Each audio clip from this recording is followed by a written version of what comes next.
This is Callan with A Life Worth Living, here today with Rod Cooper. So Rod does a whole bunch of things. He's very interested in movement, very interested in fitness. He's run his own gym now for about 7-8 years. He's 37 years old. He's recently became a dad, which is a pretty cool thing. And overall, he's just a great bloke. He's also involved in a lot of personal development work. He does a lot of work with a group of people called the Peace Timeline here in Australia. Really awesome group, and he works as a facilitator partially for them. And yeah, overall, he just does a whole bunch of fascinating things and lives a cool life. So I wanted to get him on this podcast. If you haven't seen the podcast before, A Life Worth Living is essentially a podcast to pull in people from different walks of life, different ideas, different values, different beliefs, so on, and just to gain their perspective on life and what it is that makes life fantastic and how someone can go from A to B to make their life the most rewarding experience it can be. It's great to have you on here. Thanks so much for having me. Yeah, I'm really grateful for the opportunity. I'm really keen to see where this conversation goes. Yeah, cool. It's really... it's really interesting to get different people on. I've done about 5 so far, and everyone, I've tried to deliberately get different people, so everything's really diverse and out there. And overall, just gonna dive into your story and some of your beliefs and values and why you do what you do. Yeah. Sweet. Yeah, let's do it. So I guess I'll just talk about movement, because do you want to hear about my whole life? Maybe the whole picture. The whole thing. All right, yeah. Cool. Yeah, so we I could grew up start in Australia, in a suburb called Charlestown, and I was always very active. We had a bushland that kind of backed onto our place, and I remember going to school, coming home, throwing my bag down, and just spending hours and hours in the bush, climbing trees, catching lizards and snakes, and building cubby houses, and doing all these things. So I was always really active, and I've got an older brother as well, so we would always be playing something in the backyard, creating things with our imagination. Even when I was left by myself, I had this drive to always be playing and moving and just being really creative. So I feel like I'm tapping into a lot of that now. I'm 37, like you said, and I'm tapping into a lot of that stuff that I was utilizing and that came really naturally to me when I was a kid. And I'm bringing that into my life and other people's lives now, and I'm presenting that through the Movement Collective. And so, childhood, grew up in Newcastle, kind of spent my whole life in Newcastle up until the age of 27. I was a chef straight out of high school, and then I became a brewer. So I was making beer for a company called Blue Tongue here in Australia, and then Steamworks over in Vancouver. And I guess that's where the movement journey for me really took off. I was always going to the gym and training and, doing the normal sort of fitness routines and bodybuilding style training. But then I discovered this thing called movement. And since then, it's just been like this huge, kind of like a door has just opened, and I'm looking through life now with a new lens, and I see everything and every opportunity to move and to learn and to grow. So I really think that trip, like that whole trip in general, was really special for me and was really a catalyst for a really shift in my life, because I was kind of, as a brewer and as a chef, I was just kind of working for someone and just kind of felt like I was just kind of on autopilot, just going through the paces of life. I had safety and security with my job and my salary. I would head out on the weekends and party with my friends. I would train and keep healthy and fit, and that was kind of like this cycle that I was in. So it felt like a pretty good life at the time. But then I look back at it now, and I was really kind of a little bit like closed off and quite limited in my expression, in the way that I was expressing myself in terms of movement. Like even the thought of doing this, like this podcast and expressing and telling my life story and expressing through my words is something that's really new to me, and something that I didn't do before. I was really shying away, like parts of me were really shying away from that, and I just wanted to live a life of like kind of safety and comfort and just moving through those rhythms. And I didn't really know at the time, and I really think that movement was that thing to really open my eyes up to some possibilities of what my body could do but then also with that comes the spirit and also my mind as well. So it was just incredible to make that move to Canada, to spend 2 years over there, and to dive deep into my practice and really get an understanding of who I am and what I want to do in this world. Yeah, so that relationship with movement is sort of something that like followed you through your life, and like you're saying, having that connection to nature's fantastic. Like I was lucky enough to have the same thing. I grew up backing onto the bush, so very similar, and then my grandparents owned a property, and so I had that sort of same relationship where I could get into nature and sort of move in nature and like build forts and climb trees and build things, find things, go find animals, whatever. Like that was like a luxury, because I see at the moment something I notice with younger children and some young adults is they lack that relationship with movement, but also with nature. Yeah. And they might be unhappy, but they're not sure like why they're unhappy. They feel like they're missing something. Yeah, which could be that piece in the puzzle. Absolutely. Sometimes we're moving into this like technology age, right? And it's great. The technology is increasing, and we've got access to these beautiful iPhones and computers and all these different things, and it's all great. But in doing that, we are really moving away from some of the instincts and some of the things that are naturally occurring and things that our bodies and minds and spirit really craves. And like you said, that's part of that's being in nature and exploring and being creative and, stepping into the unknown a little bit. Not a bunch of certainty from just jumping on your phone every 2 seconds that your mind starts to wander. That was, like you said, it kind of feels like a luxury now that I had that opportunity and that privilege of having access to that bushland behind my house. And, I can drive there now. It's only 15 minutes away from where I currently live. And cool. Yeah, just feeling into it now, I would love to spend more time in nature. Like I go surfing and spearfishing and things like that. But spending time in that bush, there was something really special about that. And I really would love to take Logan, my son. He's 10 months old now. I'd love to share that experience with him and show him that technology is great and we can utilize this, and this is kind of the direction that we're going, but not to miss some of these like fundamental things in this world, and that is like nature, and that we are a part of it. It's really important. Yeah, that's interesting. So one thing I see now with adults and kids, but like there's so many kids, and working as a teacher I see it all the time, that are just hooked on technology. Like they're just on their iPads, they're on their phones or whatever it is, or PlayStation, but they're just constantly in that digital bubble. But they're not, you see it in like obesity statistics and all that, like you don't, like that, I do see a bit of a miss in that connection to nature, and that's just the thing that I thought of when you said that. It's like you got to grow up in that space where you could be outside and you could be around, and like also I think you had the freedom. Maybe I think I just grew up. I'm younger than you. I'm 26, but I think I sort of was just on the tail end of having the freedom to like go and play in the street and do stuff like that, where it doesn't seem like you go to parks now and they're quiet. When I remember going to parks as a kid, and there's kids everywhere, and you meet your neighbours and you make friends with the kids down the road, and that whole dynamic. We've got a park across the road, and it seems to be quite busy actually. Like there's a dog park down the road as well. So I really just enjoy that. I just enjoy seeing people outside in the sunshine with their kids, or just on the play set, moving with their dogs, just doing whatever. And I was visiting my sister-in-law and brother the other day down at Warners Bay, and there was kids riding in the street, and and I just had this thought of like, I don't see that often, and it's similar to what I was saying. It was kind of like it just triggered something in my mind to be like, oh, that's unusual to see two kids riding in the street.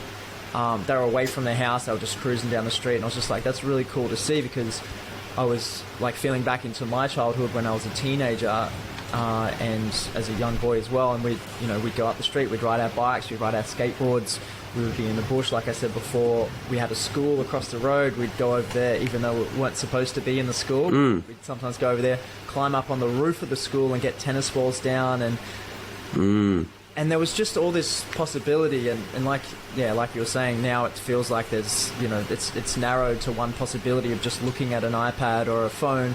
And again, I'm not demonizing that. I really think that, because I utilize social media and I love this technology, but I think there needs to be there's a bit of an imbalance right now. And you were talking about obesity as well, and I think the way that the world is heading, it's like 50% of the population or something like that is obese.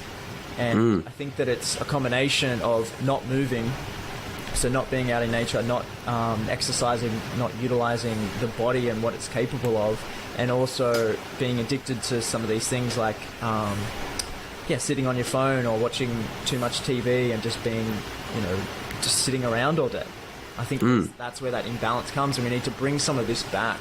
And that's what I'm trying to really do as well, is try to show people that exercise isn't boring, and exercise isn't a punishment, and exercise isn't something that you go and see a doctor and they're like, hey, you need to exercise. It's like something that they're forced into. It's like, no, everyone needs to take full responsibility of their body, find something that is really fun and exciting and lights them up, and they need to do that, because then that is more sustainable. They're going to enjoy themselves, they're going to meet new people, they're going to build a better relationship with their body, they're probably going to live longer and have a healthier, happier life because of that. So I think that it's the message, and I'm taking responsibility for this as well. So I'm really working on my messaging, and how can I bring this idea of play and fun and movement into people's lives, and show them that it's not a chore, show them that there is so much to benefit from moving your body in all different complex ways, whether it's a sport, whether it's doing a handstand, whether it's wrestling, jiu-jitsu, martial arts, even just like stretching and doing just basic body weight exercise at home if you can't afford a gym membership. There's just literally so much possibility for people to get into their body and to show it this, like, it's like love. It's like showing it love, because that's what the body wants to do. We don't have this body to just like hold an iPhone. Like, our body is just capable of so much movement and this untapped potential. And that's one thing that really got me into the practice when I moved to Canada. It was, I started to realize, by being surrounded by people like break dancers and circus performers and martial artists, that it was like the unknown. Like I was stepping into a world that was just so foreign to me, and it just really got me excited to know that those things existed, and there was possibility outside of the scope that I was living in, that I can actually learn from these people. It's not something that you just see on the internet and go, all right, that person can do that, and then that's it, and write it off, because a lot of people can do that as well. But I really came into it with an open mind, and someone can do something cool, so then I asked them, can you teach me that cool thing? And now there's more and more like personal trainers and movement teachers and coaches that are developing their own skills and then also sharing it as well, which is really cool, because there's like no excuse for people not learning how to move their body and how to take care of it and how to love it. Like I said, it doesn't have to be too crazy. You don't have to learn how to do a backflip, but can you do a push-up on the floor? Like, can you do a full push-up? Can you do a chin-up? Can you hold your own body weight? Can you balance on one foot? Can you sit on the ground and stand back up? Like, you can break it down into the most simple level. And as we get older, and I've even seen this within my practice, because I started when I was your age, like about 10 years ago, like 26, 27. And I was doing all this crazy stuff, flipping around and hucking my body, and I got injured a bunch of times, but I would repair and get back into it. But now that I'm 37, like I'm pretty close to 40, my body is changing, and I know now, after slowing down and communicating with my body and going through a few injuries, what my body needs now to thrive. And it doesn't need crazy stuff and for me to take huge risks, but it needs me to keep things on maintenance and keep my body moving in all different ways, complex ways, and slowly pushing that envelope, because I still want to develop skills and get better and stronger and faster and jump higher and all those things. But now I'm taking it's probably a bit more of a calculated approach. So it's like looking at those basic movements. Even like I've started to do like this Shaolin course, and there's a bunch of like Qigong and these like slower movements and building up strength and resilience in the legs. And I really like that. 10 years ago, I would have been like, this is bullshit. Like, what is this? It's too slow. So as I progress through my life, and I'm now a dad, and things have had to slow down and priorities shift, and so that's what I was saying before. It's really important that, you know, through your lens, like, what is it that you want to do? Because everyone's after different things, and everyone's at different stages of their lives, basically. So my movement practice is very different to when I'll be 80. I know that I'll be moving different, but it's the same mindset that sort of encapsulate. Oh my god, I can't even say that. So good. I know what you mean, though. Encapsulates. Oh, I got it. Yes. I got it. So it's the same mindset that runs through. So what I'm saying is there's a common thread. I'm so glad I got there in the end. That was great. Yeah, that's good. So, when 10 years ago, it's the same mindset. It's like a growth mindset. It's like seeking to improve, but also celebrating where I'm currently at. So it's like, where am I now? I want to celebrate who I am and what I'm doing, but then also looking at different areas of my life and my movement practice as well. It's like, how can I improve on all these things? And that runs across the board. And the work, the Peace Timeline has really helped with that, because it's about slowing down. It's about recognizing the parts of you that are coming up and potentially leading you astray into keep them safe. And reeling that back in and making sure that you know why you're doing things. So it's like, what is your gut telling you? What is your spirit telling you? And it's probably, yours is going to be different to mine, but mine, I really value growth. So the same mindset when I was 27, I just wanted to learn. I just wanted to learn and then also share. So I feel like it comes in and I learn it, and then I immediately try to serve and share and contribute the lessons that I've learned in my life, whether it's movement or whatever. And I want to share that immediately. And that same thing is happening now. I'm learning and taking in all this information, and these inputs are coming in. And then I'm immediately thinking, how can this serve someone else? How can this benefit someone else? And the best way that I can do that is for me to take action. I really find that me taking action, rather than just talking about it, I know that we're just talking about it now, but me taking action and showing up and showing people that, no, you can do it. Even if you fail a bunch of times, you can do it, and it's going to be sweet. You just need to put in the time and the effort and have this commitment and take responsibility for yourself, and you can really achieve whatever you want to achieve. Yeah, it's so true. And I think that's such a step too from actually doing something, rather, because I know so many people that talk about doing things and never do them. Yeah, that's it. Yeah. For years sometimes. Like, part of me wants to just like shake those people and just go, no, stop talking. Let's action it. Like, let's do it. Even if it's one step. Don't set the goal too high. You don't have to do the thing. Maybe it's one step towards that thing that you want to improve. Yeah. Whether it's in your relationship with your partner, relationship with yourself. Maybe it's eating better. You know, dialing in some nutrition, drinking less alcohol or eating less sugar, things like that. It's like, what step can you take today to choose a new path or a path that's going to serve you? Yeah. Yeah, and that's the whole journey too, I guess. Like, even with, like, I know people trying to diet and they look at it like a temporary sort of, I change my habits and then I revert to whatever, but I think a lot of people miss the fact that it's a lifestyle change. It's not just changing what you put in your body for a few months. Like it's a mental thing too. It's like you watch your body and you become conscious as to like how you feel when you eat different foods and how you feel when you exercise compared to when you don't, and you get to listen to and like in cycles. Yeah. Sure. And there's there's winter and there's summer, so I eat differently. But it's not like I dropped the ball. I was talking to someone about this the other day. There's definitely changes in my nutrition and the way that I behave in terms of my physicality in summer. So in summer, the sun's up for longer. I now go down and I shoot archery. There's a place where I can go shoot archery. Okay. Cool. So, but I can stay and I do the sunset shoot, and it's like 8 o'clock at night, and I don't have that opportunity in winter. So the days are extended. I can get some more practice in, some more movement, and do all the activities and things like that I want to do. And then winter, it changes again as well. I need to be rugged up. I need to make sure that I warm my wrists up, because I've injured my wrist doing handstands before in the winter. So there's things that we need to adapt to and change with inside these seasons, and recognizing that things are cycles and seasons. But the cycle that I see, you were talking about nutrition, so we'll talk about that first. Sure. Like people going about it like they're working towards a certain point, some sort of goal. Say it's like the wedding is a classic one. Oh, I'm going to die. Yep. I'm going to lose. I'm going to shred for the wed, is the saying. Get shredded for the wedding.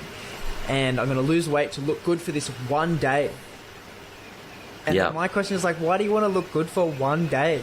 Why wouldn't you create habits and change your lifestyle and choose differently to set yourself on a better path so you can look good forever? And I'm not saying that looking good is the end goal either. I'm just saying that that is important to some of us. And that's okay. And it's, for me, it's my nutrition and the way that I move contributes to that. And I really enjoy that, that side of things of my movement practice. By training strength and doing those things, my body looks a certain way. Like I look fit and healthy, and I'm lean and I have muscle, and I really enjoy that. But it's this idea of this goal and hitting this point and then just like letting it go. And that's the same with winter as well. So I was talking about the seasons and the cycles. What a lot of people do is they train through the summer because they're at the beach and they're active, and then winter is a little bit more like hibernation kind of time. Yeah. There. But for humans, it's sort of similar as well, because we rug up and we want to spend more time inside in the fireplace and be really comfortable because it's quite cold outside. But that doesn't mean that you stop and you neglect your body in that time. It's like a cycle, yes. And what can we do differently in that season that still nourishes and shows your body love, and you can still gain strength and learn skills and increase your mobility and your range and your awareness? All of these things can still happen within inside that season. And then there's an accumulation. We've now got, say if you look at it over a year, you've got all the different seasons, and you've accumulated some sort of input for your body and your mindset and your spirit over the 12 months. And then you just build on top of that. So you're laying this foundation each year, and you're building and building and building. And that's how you grow over time. If you just go to a certain point, get shredded for the wedding, and then you forget about it, you'll just dip. Your diet goes to shit, you stop caring, parts of you will take over and just say, no, I couldn't be bothered, Mr. Lazy, or whatever it is. And then you've got to kind of pull yourself out of this. And then this is like this cycle here where it's a highs and lows, and they're so extreme. It's like depression, anxiety, things like that down here. And then it's just like finding something that'll give you that peak and then dropping down. My suggestion would be just, how can you choose differently each day to stay in this like middle ground, in this like middle way type thing. So you're choosing each day to show up like that. And it's not always perfect. You're not always here. It's still like this. Like I was saying before we got onto this podcast, there's ups and downs in life. That's just what happens. Just like waves. For sure. And just being able to like flow with it, go with it, ride it, but not let go and like sink to the bottom of the ocean. Yeah. No, it makes sense. And then it's how do you handle the downs as well? Like when you have a day where something doesn't go your way, how do you respond to it? What's your answer to that question? It really depends. I try and I'm sort of, Stoicism, the philosophy of Stoicism? I'm around the idea, it's essentially, there's 3 layers of Stoicism. So there's no emotional control. So you just completely, if you're angry, you're angry. If you're happy, you're happy. If you're sad, you're sad. But you don't filter the emotions. So if you're angry, you will hit someone, sort of thing. If you're jealous, you won't be able to control it. So, and then people get to the second layer where they numb their emotions, where they say, I can't feel these things because I want to, like traditional, I guess, masculinity, where people are like, oh, I can't feel this stuff. I'm not allowed to cry. I'm not allowed to feel sad, so on. That's like the second layer. And then the third layer is being able to fully feel your emotions, but control them. Yeah, similar to like the king analogy in the peace timeline. It's like you've got all these parts of you that all feel different things, and it's your job to balance and sort of govern and love them all, and make them all feel appreciated. Because I mean, no emotion's bad; they all serve a purpose, like as you know. And how do you find that intertwines with the work? You know, like the parts work and being the king. Like, how do you find that stoicism is like similar or different in those regards? Like, I'd love to hear. I think it's similar if practiced healthfully. Yep. Like, if you suppress your emotions, you're essentially, you know, bottling them up, and they'll come out in unhealthy ways. So I think the idea of stoicism is, say, like, you know, someone's breaking into your house and you're terrified and they're trying to hurt your family or whatever. Like, it's like you might be terrified, but you're gonna stand up and protect them. That sort of idea that you can protect people. Or you wake up and you really don't feel like going to the gym, or you really don't feel like going to work or whatever, but you go anyway. So it's like you listen to your feelings, but you're not controlled completely by them. Nice. So I guess the way that I see that stoicism, because I don't really know stoicism too much, but yeah, the way that I'd say that's different to the work is you're choosing from a place that's a bit deeper than that part that's saying don't go to the gym. Right, so yes. For us, within the peace timeline, it's, you know, there's a part of me that wants, say it's Mr. Lazy, and I just want to stay in bed and I don't want to train today. And as the king, or as, you know, your gut or your spirit is making the decisions from like a deeper place, it's like, you know, that that's the right thing to do, right? So then with the work, we would then from that place talk to that part of us that doesn't want to go. Say, hey, Mr. Lazy, you're a part of me, and we'd have a conversation with that part of us and say, like, what can I do? Like, why do you want to stay in bed? And then it might be any reason, you know, it could be anything. It's just like, hey, you know, maybe it's a conversation that's like, oh, that part of us is like, oh, you know, I've just been lazy, like, that's all right, we can actually go. So now you've had this conversation and you've developed a better relationship with that part of you. You've had a bit of a laugh about the laziness that's coming through for that part of you, and you can go together. You're basically taking that part of you and saying, cool, let's do this now, and we can rest when we get home from the gym. And then that part of you is like, oh, cool, like, let's do that. That sounds great. Whereas if you just go and you tell that part of you to like shut up, or you just numb it, or you let it go, then that part of you still exists, and it's still probably wanted to stay at home, but you did something that was triggering for that part of you, but you didn't connect with it. So then problems can arise later, and that part of you kind of might get like bigger and angrier, or whatever part of it is. So it's not really addressing what's actually going on. So it's all about the connection with whatever's coming up for you. Say it's the laziness. Just ask yourself the question before you just like grab your bags and storm out the door and just like, I'm going to have this strong mindset and just override every part of me and every emotion because I'm going to go get it done today. I'm going to go to the gym. Yeah. Instead of doing that, slow down and just ask yourself some more questions. Ask, why am I feeling like this? And then that part of you starts to speak. And then you could be like, oh, the part of me didn't want to go to the gym now because my body feels like I need to rest because my knee is really hurting and my elbow hurts from training yesterday. Did pull-ups yesterday and my elbow's really sore. And your body's like, oh, we just don't want to go today. So then is it the right decision to just go to the gym? And I would say probably not. Because now you have a conversation, you understand what's going on with inside your body. You're not just like making a decision and overriding every feeling and emotion that's happening.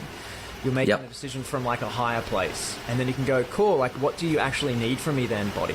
And then your body might be like, actually, I would just love to take a sauna today and have a smoothie.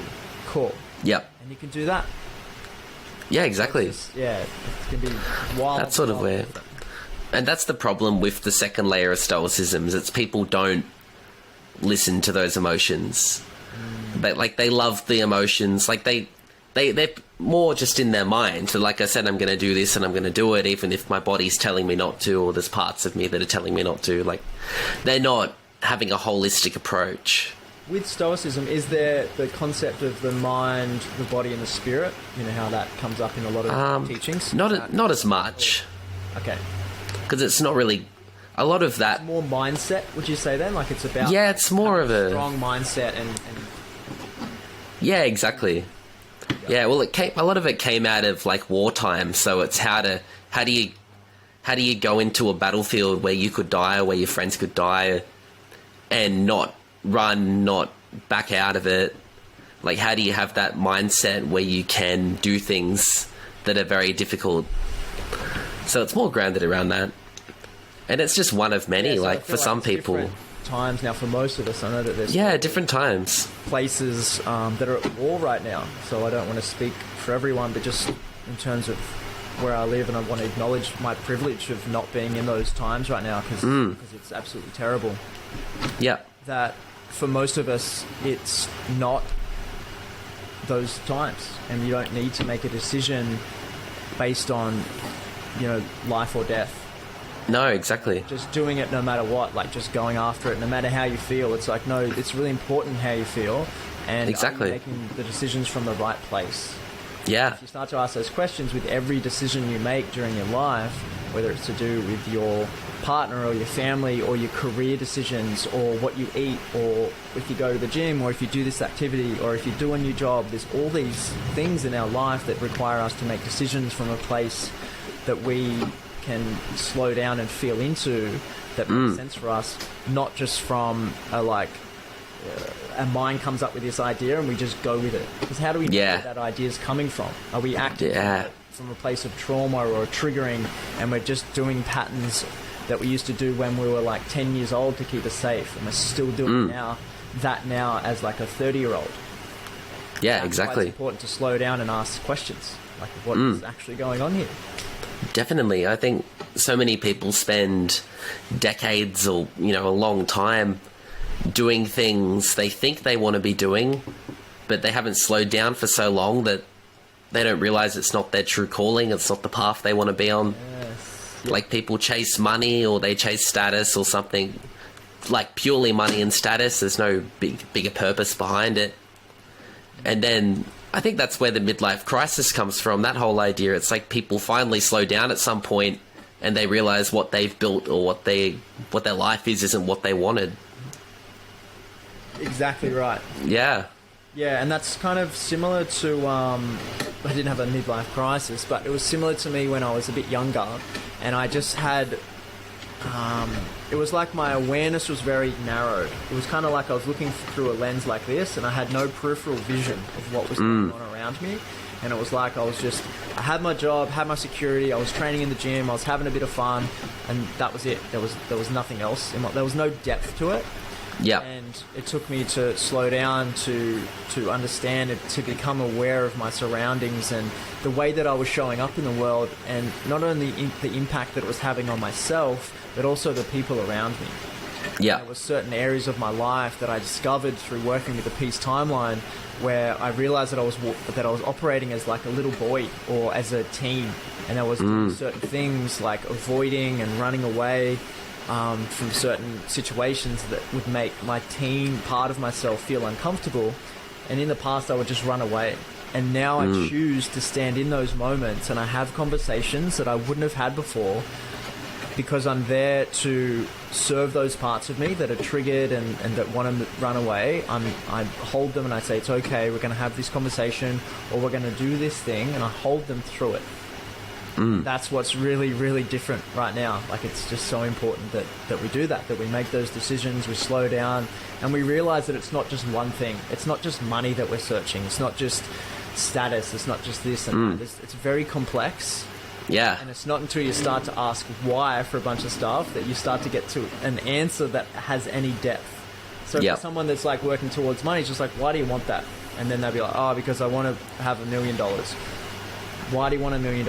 And you just keep going, why? Yeah, you just keep asking. And they'll say something like, oh, there's a part of me that feels like I'm not enough, and I'll be worthy when I have $1 million, because I'll have respect.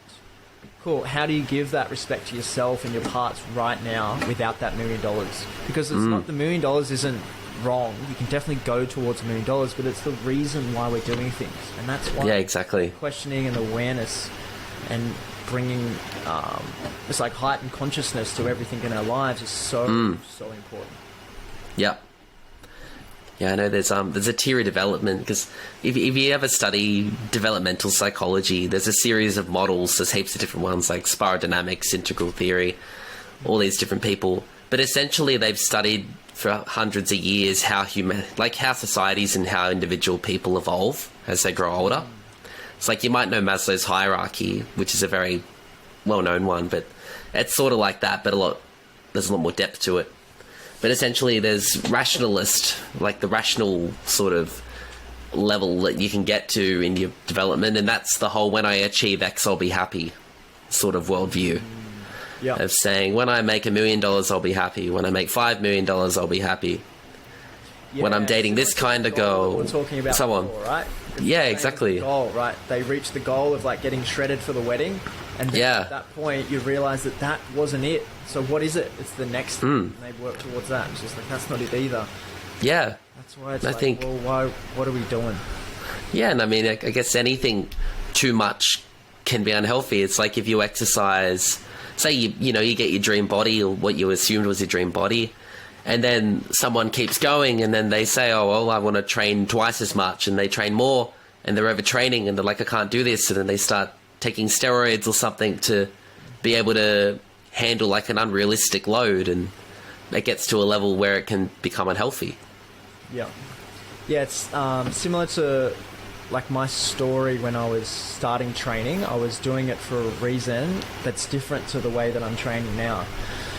So when I first started training, I was about 18, and I've always been like the smaller guy, the smaller kid, the smaller teenager, the smaller adult, because I'm a man now, and I'm about 70 kilos. Well, how much do you weigh? Yep. Oh, about 80?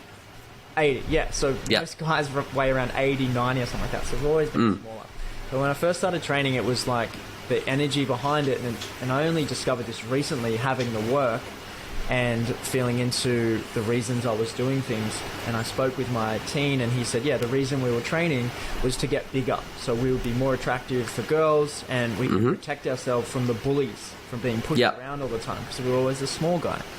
Yeah. So yeah, there was obviously many conversations that I had with my teen around that. It's still sort of ongoing because it left some trauma for him. Okay. There's been a lot of healing done, and I've just been working with him, and there were certain actions and beliefs and matrices that were built from that belief system, or those parts of him showing up from having those experiences when I was 18, that I would make myself small, and I wouldn't, say anything too loud or push anyone around, because then I would attract attention. And because I was small, I couldn't protect myself. Like, that's what part of my team felt. Okay. And so that was kind of the reason that I was training. And there's a whole story I could go down in terms of like the work that I've done around that stuff. But in terms of the training that I was doing then, let's just say that it was for building myself up to feel protected. Right? Yeah. That was the main idea of me training. Now I train because I've done it enough, for sure. I think that over time I've really started to clarify this message with inside my body and communicate with what I'm actually doing. The first thing is joy. Like, it brings me so much joy training myself and attaining skills and increasing mobility and giving my body love and attention and playing, that I just want to do it all the time. So there's the joy component. And also, I'm not doing it to just get bigger. Yep. You know what I mean? Like, it's a performance-based thing now, so that bringing me joy, and there's like a performance-based thing where I just really enjoy just going to the gym and practicing skills and failing and accepting that, where I'm at, celebrating that, and then also moving through and developing my body in all these different areas as well. So there's a way different energy leading into it now. It was like I was leading into training before, it was like pain motivated. I would listen to heavy music and I'd be like, rah, it's like getting it done. Now I go in there and I'm like listening to like Zen beats or something, like lo-fi Zen beats, and I'm moving around and I'm doing my handstand, I'm doing my training. There's still times when I go really hard, so I'm not saying that I don't go hard anymore. I go really hard and I push myself, but it's coming from this place of, it's like love. It's coming from a place of love, not pain. That would be the best way to describe it. It's like you're growing in a loving way. Like, you're encouraging yourself and your parts and everything to do that because you love yourself, because you love the temple that is your body, and you want to enhance it, and you know. But I think there's also like there's a masculine impulse just to get better at stuff, and it feels good and it's fun. Yeah, it brings me so much. That's what I said before. It like brings me so much joy, and then also the energy leading into it's very different now. Another motivator for me now is being able to share it, and I know that I said that before, and that doesn't have to come from a movement teacher or a coach or a PT. It's like we're all able to teach, and we're all able to share and to serve and to contribute. So I really encourage everyone to, as you learn things, anything in your life that was beneficial for you, is to share it. Like that's really important, and that's what I've done over the years of running the Movement Collective, and even now with the Peace Timeline and healing trauma and doing that work. Yeah, cool. I love sharing. It's like the lessons that I'm learning, everyone else is feeling as well. That's so important that, you know, sometimes we feel like, there's parts of me feel like that I'm the only person going through something. I'm the only person that gets nervous doing public speaking or something like that. And then when you start to share some of those things and say, hey, I've had conversations with myself and I've been working through this, and you share it, that so many people are like, oh yeah, I feel the same thing. Yeah. And it's like, we're all it's powerful in that regard, and it's very powerful to know that you're not alone. So by sharing it, you'll understand that you're not alone. You're also helping other people, and for them to start to recognize and become aware of what's happening in their life as well, so then they can do something about it and not just think that they're the victim and that they're in this all alone, because it's just not true. No, it's spot on. I think there's so much power in having community and knowing that your problem, like you're not the only person that's ever faced whatever the problem is you face. I think that's one of the best things, because I'm involved in the Peace Timeline, like the group Rod's talking about, and there's that powerful thing of when you're going through something, whatever that is, like say, I've got no idea what's a good example, like say you've got an eating disorder or something. It's just a random example, but you've got an eating disorder and you're struggling with it and whatever, and then all of a sudden, like it feels very personal or whatever, and then you sit in a circle with other men, you bring it up, and then some other guy goes, oh yeah, I've had an eating disorder, and then 3 or 4 other guys have had one. They've been through it, they've been on that journey. And then all of a sudden, just the fact that someone else is telling you, because I think we're in a society where a lot of men sort of keep that stuff to themselves, when a guy tells you they've gone through a similar sort of thing. I think one I think is interesting is like erectile dysfunction, like when a guy can't get hard, that messes with them. But if they're sitting in a men's circle that's open enough for some guy to say, oh yeah, I've gone through that, and then it's just random stuff like that. And then everyone puts their hand up like, oh yeah, I've exactly. Me too. Yeah, it's like just that epiphany. It's like, it's not just you. There's nothing wrong with you. It's just something that happens to a lot of people. For varying reasons. The suffering comes from those experiences, and the parts of us are created to try to keep us safe, and then that just plays out. And then the work is to recognize those parts and how they're playing out in our lives right now, give them lots of love, develop trust with those parts, and for you to keep choosing from that deeper place, from your gut, always choosing from that place. Yeah, that's right. It's really simple when you say it like that, but sometimes it's really hard as well. Like it's simple but not easy. No, it's simple, but well, I guess dieting's like that, isn't it? Like it's not hard to lose weight theoretically, but it's just doing the work.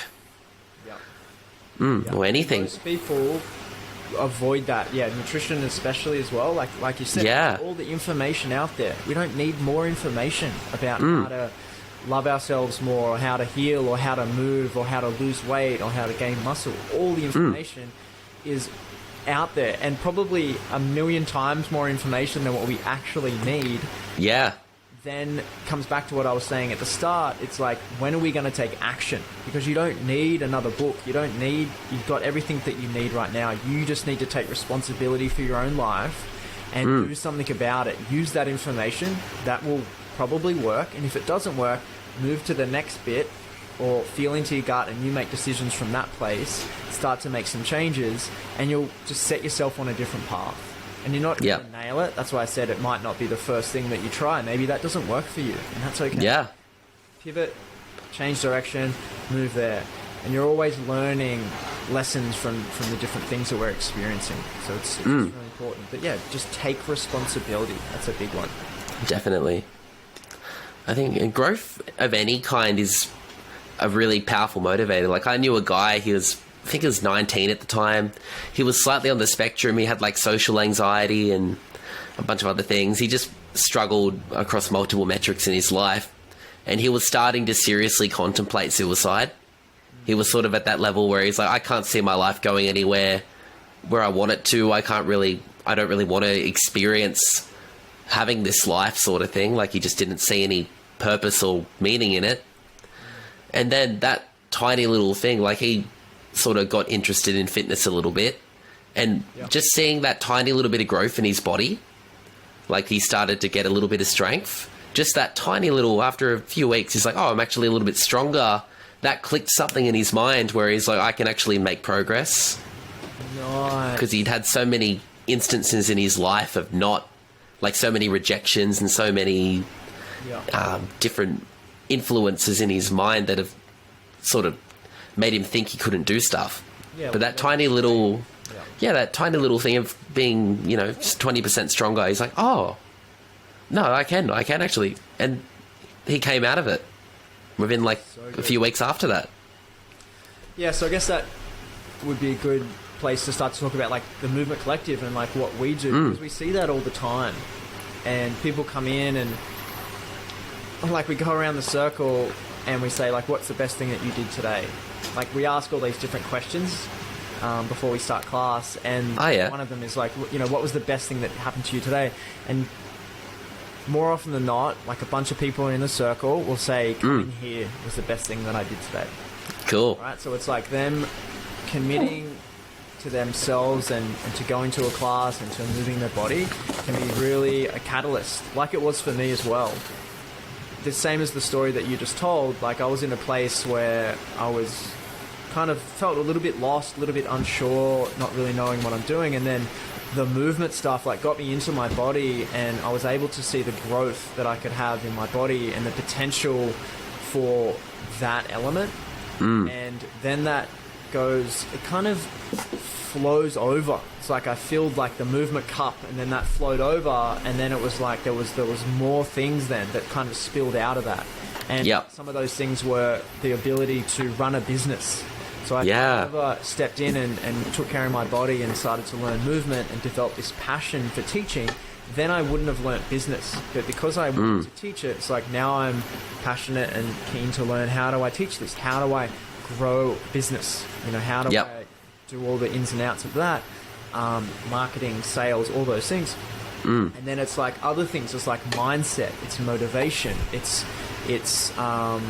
nutrition. It's like all these things. Once we start to take responsibility for one area of our life, then can we do that in other areas? Because if you don't do that one thing, say if you just left it all open, your life was total chaos, you don't have any evidence of you committing to something and seeing results. So the story that you told is like one person committed to something, they saw results, and then that shows them the hope and the possibility of like what can come if I just commit myself to something. And then you start committing yourself to the things that really matter to you, the things that you value in your life. You start to listen to your gut and you think like, what else can I look at, or what am I not looking at? Where are my blind spots in my life that I could look at them, build that relationship and bring those areas up. And then once you start to do that, then your life is not chaos anymore. You're starting to, I don't think control's the right word, but that's what's coming to mind now. It's definitely not the right word, but you're starting to put things in order a little bit. Because I still think like the chaos and the spontaneity and all those things are really important, and it's just about balancing those things out, so it's not a 100% all over the shop. It's like, oh no, let's focus, let's bring some of these areas up, and then that creates freedom, because you're giving yourself some sort of framework to play in. When you've got too much freedom, when it's all over the shop and you don't have any framework to play in, then parts of you get quite lost, and people Yep. get lost in that. They want the freedom, but then it's like, oh no, they don't have any. There's no rules in their life, and rules are probably not a good word either. No principles or values that they're living with. Yeah. That makes sense. Like it's Yeah. like almost like narrowing it down into like this frame, and then that gives the freedom. Yep. Yeah, that's so true. I think almost everything, and I learned this more and more as I get older, is basically everything has a balance point. It doesn't matter what you do. Like, there seems to be a sweet spot with literally anything you could do. Yeah, absolutely. Yeah, and I find that so interesting. Like, yeah, and the older I get, the more I see it. It's like there's a sweet spot for everything. It's even things that are pleasurable, there's a sweet spot. Yeah. Even things that are pleasurable and they're good for you, there's a sweet spot. Like, everything I find. Absolutely. Yeah. Yeah, it's Yeah, amazing. I'm finding that more and more. More I look and ask questions about myself and how I'm living my life, the more I'm looking for that. It's alignment, I think. Balance is, Yep. is a word that's quite overused, but I still like that idea, and it's about balancing those things out and finding some kind of an area here, because if you play in the extremes, like if you're down here all the time and you haven't experienced this, or you don't even know what it's like to be here, then how do you know?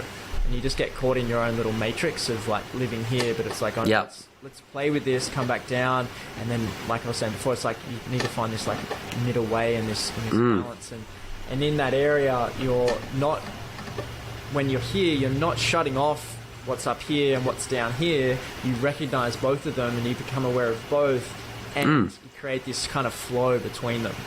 Yep. Yeah, no, I get it. I remember I did an experiment when I was in Germany, just like a little social experiment with myself, where I just became a hedonist, like a pure hedonist for like 4 or 5 days. And just like, I'm going to do everything that feels good. No rules, no nothing. And by the end of it, I was so drained. Like, Oh yeah, for sure. Yeah, but it was interesting. Because people are like, I think people, like the whole when I have this, you'll be happy. You can actually, and I've found you can actually test it. Because you might not have that forever, but you can live like you make $1 million a year for a week. If you want to. Like, you can set it up and test it out, and you'll realize it's not what you thought it was.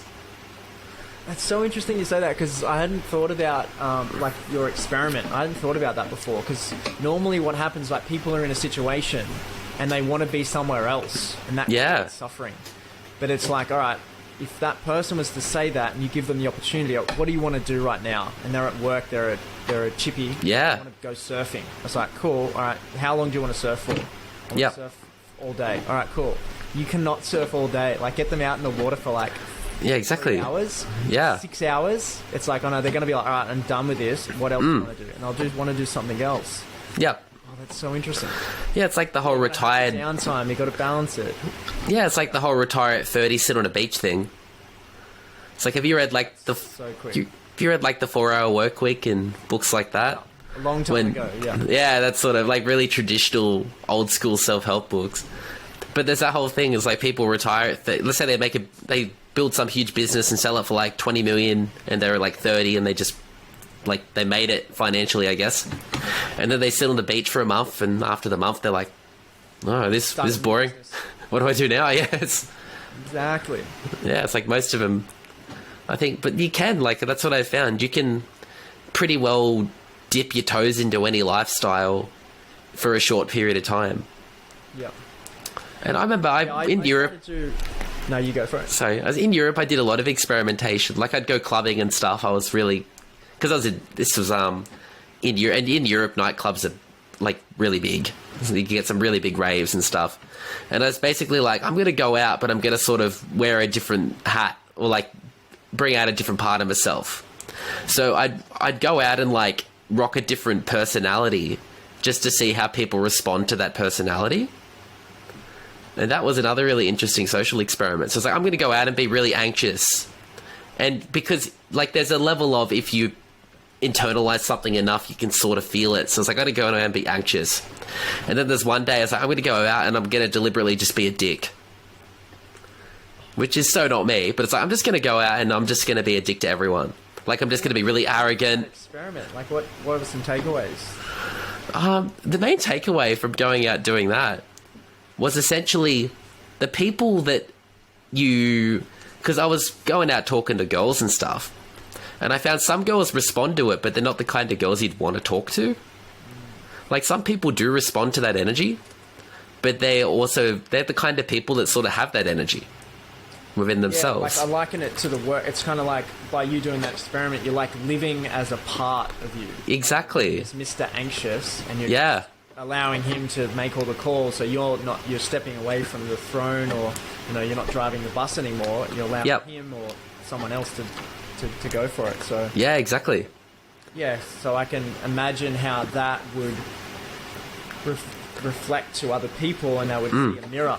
If you're being, aggressive, then you invite the aggression of other people, and that's been, proven that if someone's coming at you with something with some aggression, and that part of them's triggered, and they're expressing it. If you come back with them with your aggression, it's gonna cause a fight. Yeah. Oh, definitely. You're gonna move away from that, or change the cause is to do something different, and to come from that place of love. And then maybe there's another option rather than just having a fight. Yeah. Usually there is. Usually there is, yeah. So, I mean, in 12 years of...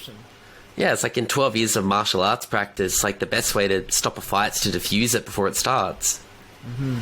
Yeah. Yeah, it's like to learn to avoid conflict. It should be like a last resort. Because a real fight isn't like an MMA fight or a controlled street fight or something like that. Like, a real fight's more or less life and death. Like, you're trying... Yeah. The intention of the only reason you need a fight is if someone's trying to physically harm you to a high level.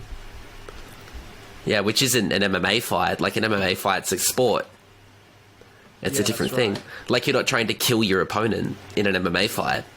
No, you're just trying to win the fight. Yeah, you're just trying to win the fight. And you might respect your opponent. You might even get along really well with them. They might be a mate.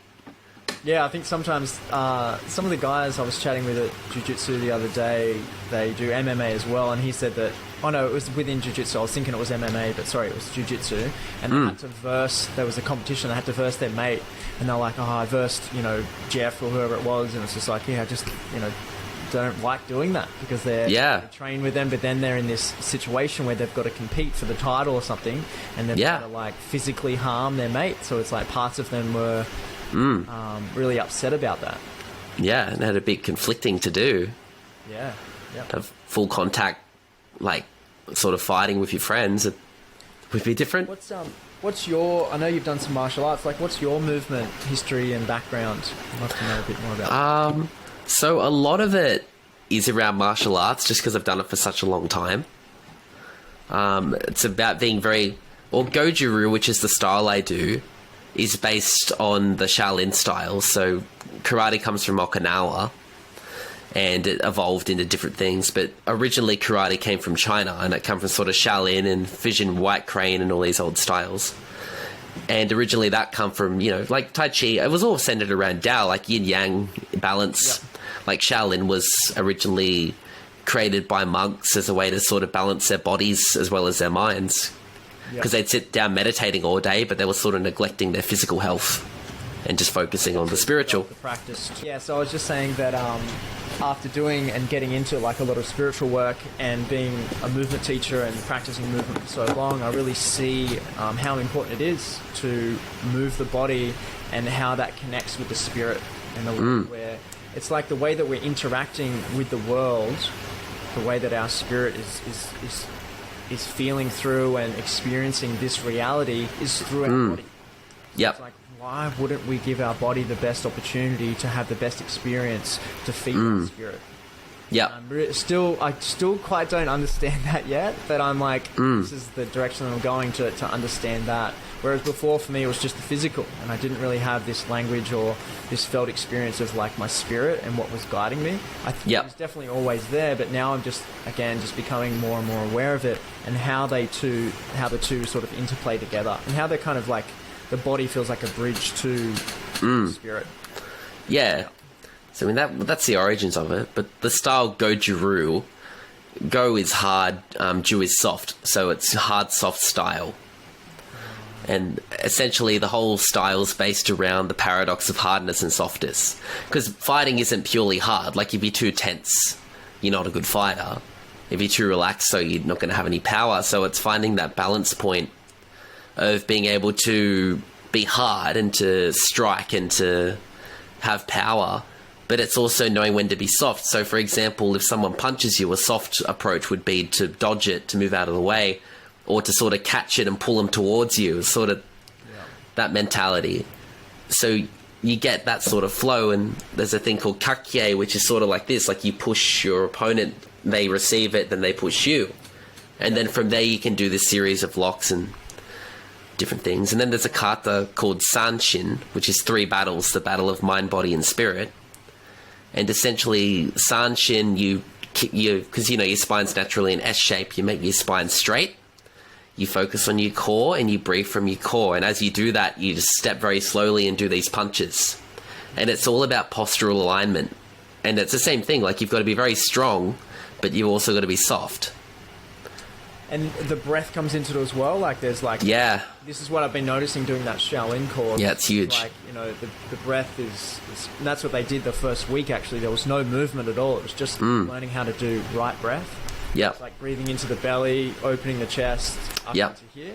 And now I'm noticing as I'm doing the live sessions, it's like you're breathing, inhale and then exhale, and then that's kind of synced with a bunch of the movements. Is it the same for you? Yeah, essentially.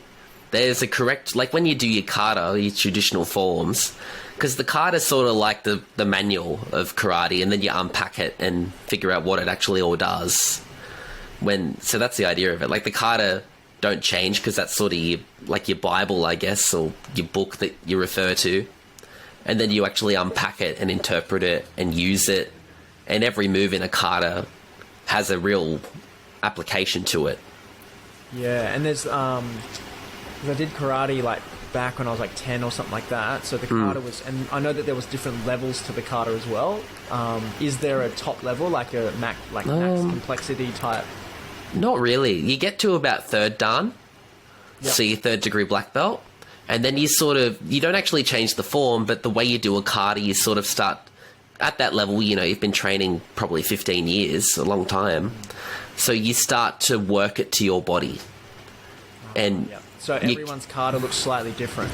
Yeah, because traditionally you learn sanshin, like if you walked into a dojo, you learned sanshin, and then you'd learn 1 or 2 other katas, and your teacher would pick those katas based on your body type.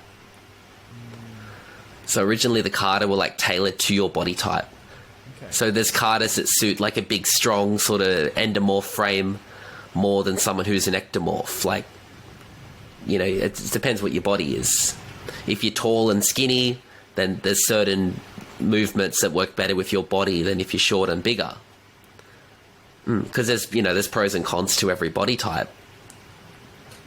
Yeah, that's cool that there's like different types for it goes body type. That's awesome. Yeah, it goes far deeper than most people would think it goes, sort of thing. Yeah, and then so on it evolves. Like there's certain attributes to katas you don't even really start doing till 4th degree, 5th degree, like so on. Yeah, it's an evolving art form. Do you do any like sparring in that as well, or is it more form based? You do sparring. Goju-ryu. So a lot of modern Japanese karate became a sport, and when it became a sport, it sort of emulated kickboxing because kickboxing was really big. Yeah. So but traditionally karate's everything. It's striking, grappling, like clenching. Really Weapons was called kobudo, which was the Okinawa weapon system. So it wasn't really karate. Karate means empty hand or fighting without weapons. Ah, right. Yeah, kara is empty, te is hand. Cheating. Yeah, so kara, empty hand, is te. So karate means empty hand or fighting without weapons. And then kobudo was the weapon system. But in Okinawa, weapons were banned because the Japanese came and took over. So they banned weapons. They banned the use of weapons. So that's why you've got like your sai, which is your garden fork looking thing with the long one and the 2 short ones. Yep. So a lot of their weapons just look like tools. It's not really often you'd see a sword or like a more conventional, or a bow or something like that. What are the Ip Man? Yeah, Ip Man. That were made around those times when the Japanese had taken over. Yeah, Ip Man's good. So good.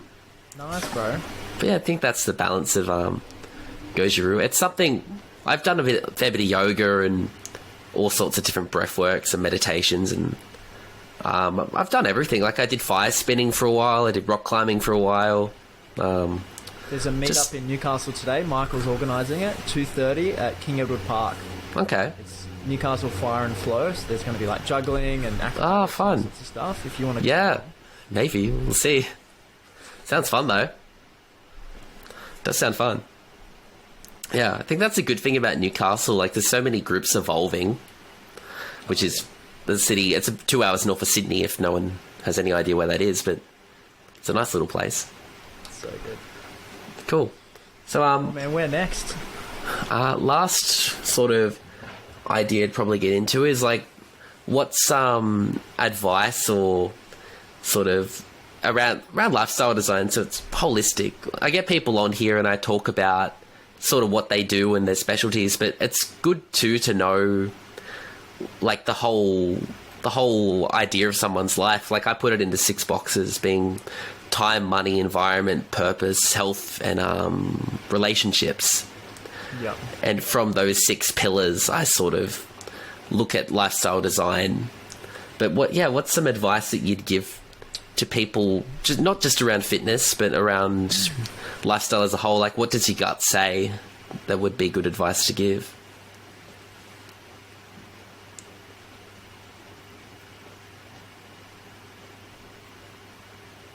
I'm glad you asked me to ask my gut, because I think I was going to answer you from my mind. So that was awesome. Like, thanks so much. Cool. Yeah, so my gut's just saying communication is key. Mm-hmm. And yeah, what does that mean? It's like communication with yourself. So building the best, most loving relationship with yourself is going to be the best advice that I can give. Because without that, then you don't have a good base. It's like that communication with yourself and understanding who you are, your values, and what you're doing in this world is going to be the foundation for anything else in your life. Like, you can go hard at the gym or you can have the best diet, but if you don't have that solid relationship with yourself, it's going to crumble at some point. It's like you need to build that first. So that would be the first thing, like just go really slow and to start to ask those questions. Yep. And that can look like, you've got a certain pattern. You can even start with the places that are affecting your life in a negative sense.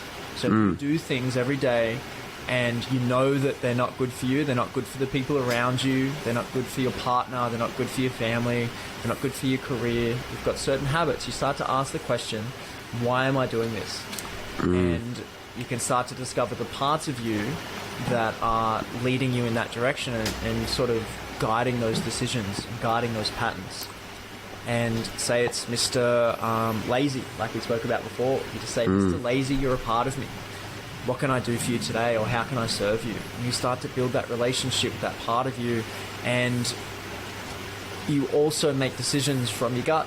So you're making the decisions, like we spoke about before.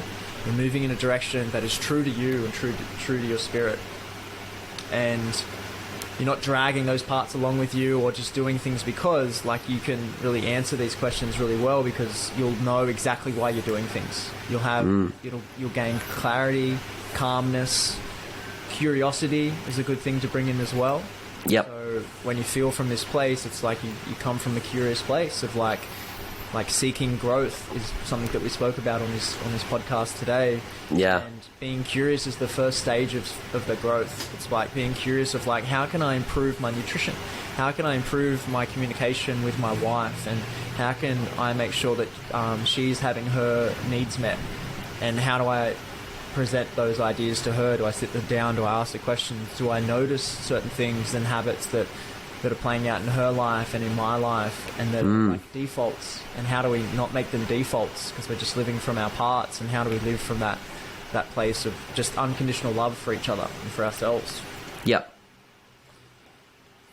Yeah, so I think that's it. It's like communication is the one. Like I said, this could branch off into all different things. I could talk about this stuff forever, but I think I'll just probably leave it there.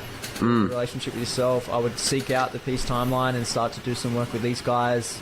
Really incredible stuff to I'll link them Answer to. literally any question. Yeah, answer any question that comes up in your life. It's really incredible. It doesn't matter what it is. It's not fitness based or anything like that. It's based on you getting to know yourself and you loving yourself unconditionally. Yeah, it's powerful. Yeah, and emphasis on unconditionally. So I think there's a lot of conditional love going on with a lot of people. It certainly is. Yeah. Especially when geared towards yourself. That unconditional aspect is so powerful. Yeah. Because it is like everything you feel does, all your emotions do serve a purpose. All your feelings are trying to tell you something. Yeah. Yeah, awesome. Yeah, that's me. Cool. Yeah, thanks so much for coming on. You're very welcome. It's good to get you on and to share your wisdom. It's always good. A lot of wisdom there. So awesome. Yeah, it felt good to to jump on this call with you today and just to share some of my life lessons, and Yeah. I'd love to do it again at some point if in the future maybe I'd get back on for episode 101 or something. yeah, maybe. What do you reckon? Yeah, we'll see how many we get. What are you up It's to a now? fun- This is number 6. This is number 6. Okay, cool. Yeah. Yeah, So I'd like due to to see you keep going with it. yeah, no, it's a good thing to do.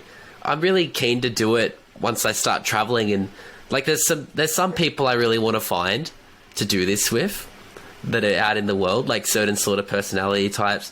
Like I'd love to do people that live really different lifestyles to what we're used to. Like I'd love to do a Buddhist monk. I'd love to do a shaman. I'd love to find someone that's really broke but like really, really happy. Yes. Some of the yogis, just people that have, they've got different philosophies and different stuff that a Western audience probably don't know about unless they've gone and explored it.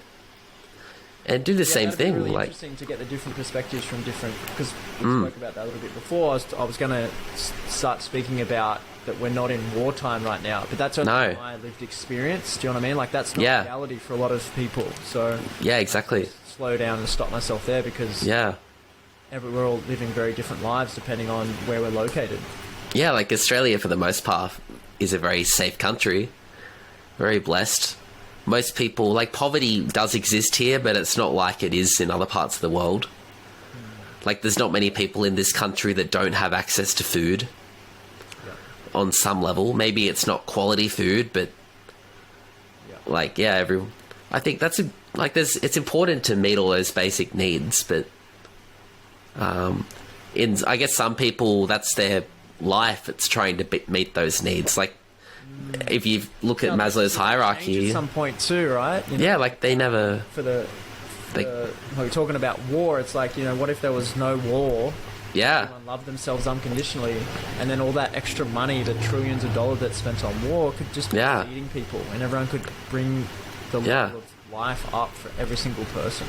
yeah. Well, it's the most clear example to me of the growth humanity needs. Like we have enough resources and money and stuff right now to feed everyone on the planet. Yeah. We have it. It's all there. It's just that some things can't get to some parts of the world because there's people that restrict it. Yeah. Like Africa, like we could feed everyone in Africa, but there's warlords and different customs and sanctions and stuff where the right things can't get to the right people. Like, like in the Middle East, there's stigma against educating women, for example, like women's rights in like Afghanistan, for example, and like they can't drive, they can't leave the house by themselves, they can't, like there's still parts of the world that are facing, and if you look at developmental psychology, if you study it, you can see the patterns that every human culture has gone through, and in the West we're sort of leading it. Like we're psychologically fairly developed in how our worldviews are. Like people are pretty tolerant here, we're getting to a level now where people can be friends with other people with different opinions, when for most of history that couldn't happen. Like if I was a Christian and you were if you're a Catholic, then we can't be friends, sort of thing. Yeah, that stuff blows my mind, because I'm glad that I didn't even know that was happening, but I'm glad that that is happening, because if we've got different views, that we can still be friends. Yeah, exactly. I think with the work, knowing that it's this unconditional love at the base of it, it's like we're not we said this at the start. It's like if we're all the same and we all agreed, Yeah. it'd be so boring. Yeah. We wouldn't be able to have a conversation because I would know exactly what you're going to say. Yeah, We exactly. agree on everything. Do we just walk around mute or something? Yeah, this podcast would be so boring because it'd be the same, Yeah. different people saying the same I thing. agree. Yeah. Yeah. No, I think it's good to have that diversity and to have... Yeah, because we've all got different experiences. Like I Yep. explained a little bit today, like growing up, I had certain experiences Yeah. with the gym and why I was doing that. And there was certain pain around that for parts of me and my little boy and my teen. And Mm-hmm. everyone's got that experience, which leads them to the place that they're currently at. And they can share from that experience. And all those experiences, even though they might be the same across the board for a lot of people, it affects everyone in different ways. Yep. So there's stories that we can tell and ways that we can help each other utilizing those lessons that we've all learned. Yep. Yeah, awesome. Yeah, it's powerful. Cool, man. And it's good. Like, the more people that go through those changes, and as people... Because I think most suffering is people that don't love themselves projecting, like, imbalance on other people. Yep. It's 100%. like, it'd be pretty hard to love yourself fully and not radiate that and share that. Yep. Yeah. Or to want to go to like love yourself fully and go to war or want to fight. Yeah. That just wouldn't exist. Yeah. Yeah, it's like wanting to fight someone for... Like, I guess war's so complicated, but... Like, it's so political, the way... But you're right, like, the more people I don't that even grow out of that mentality... But you need whole cultures to do it. yeah. Yeah, and that's difficult. But it's doable. Like, you look at how the world's changed even in the last... Like, you look at, say, gay rights, racism, sexism, so on, how these things have changed in the last 100 years, and you can see that progress is being made. Change can happen for sure. Yeah, like, it's like 50 years ago, more or less. Yeah, maybe 50, 60 years ago, in parts of Australia, you couldn't send your, like, African child to the same school as a white child. And so on. So- it's like Aboriginals were segregated from non-Aboriginals, and there was, like, you know, Aboriginals weren't even seen as, like, on the same social class until 50, 60 years ago, till the whole Mabo case happened. Yeah, like, we've came a long way. So much. Yeah, no, we have. We definitely Yeah. have. Yeah, and I think that message, you know, for us to slow down and to love ourselves and to take full responsibility ourselves and allow, what you said was allow that to kind of filter out into other people, Yeah. our friends, and the culture starts to shift in that moment as well. Mm. But it's going to take a lot of work, I think, to shift a lot of these different things that you're talking about. Yeah, I think so. That it can be done. Yeah, I think too. This is probably a bit darker, but generations of people. Because, say, I think on average, each generation's getting a little kinder than the previous, a little more open-minded Yep. on average. Like, if that trajectory continues, like, there's a way that, like, it's a cycle. Like, people live and die, and they pass down their beliefs to their kids and so on. And if people trend to become more loving and more accepting, then they're going to bring that on. Like, you know, the whole generational trauma thing. Yep. Exactly. If they bring these teachings into their children and society, then society evolves. Yep. And Like, kids now... the kids then get that as a base plate. They grow up and learn their own lessons and then develop a message that's even more clear for their kids. And then that continues. Yeah. Yeah, like, if you grow up being told that, you know, say you grow up in a racist household and you grow up thinking that black people are dangerous and violent, and that's all you hear for 20 years, even though you figure out that's not true as you get older, there's still programming in your mind you've got to work through. You've got to get through that, and then you've got to... And not everyone does. Yep. Like, not everyone does all that work. So they live with that. Like, yeah, it's interesting. Oh, it's some big topics. Just then that last Yeah. minutes, some big topics. Yeah. I don't even know if I It's not... started with it. That's- Because we could go for another like 5 Oh, you could go. Oh, you could go forever with that. forever, yeah. It gets so No, but I think complicated. it was good. That was awesome. That was good. Chat, and I think we got Yep. through some really good stuff. I'm really glad I got to share. And like, thanks Yeah. again for Yeah, thanks for coming on. Awesome. Yeah, all the best. I'll link your... Right. I'll link the Peace timeline too, and I'll link something of yours as well. Yeah, nice. Yeah, I got my website, the Movement Collective as well, so I'll send you all Cool. the stuff through. All the best. Thanks so much, Rod. See ya. Talk to you later.